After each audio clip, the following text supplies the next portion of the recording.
Սիրելի քաղաքացիներ, ռուսը մեզ դավաճանել է, այո, դավաճանել է, մեզ ուղղակի մանրադրամի նման խուրդել է,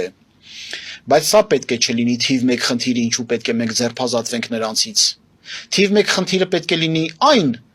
որ առանց նրա մենք կարող ենք դառնալ այն երևակայելի ավելի զարգացած երկիր, քան եղել ենք։ Ավելի բարձր կենսամակարդակով, ավելի ուժեղ զինված ուժերով, ավելի պաշտպանված, ավելի արդարացի սոցիալ-տնտեսական իրավիճակով։ Բա թուրքերը, պարոն Սիմոնյան։ Եթե դուք մերժում եք ռուսին, ավտոմատ դա փաթեթ է, էլի, փաթեթով եք մերժում, թուրքն էլ հետն է մերժվում։ Այսինքն բազայի չգոյությունը չի խոչընդոտելու։ Բացարձակ։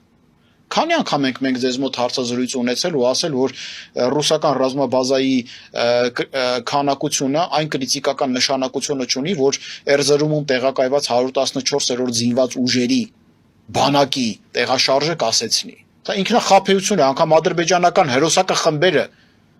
ստիպում էին, որ նրանք փախչեն տարբեր հատվածներից։ Այո։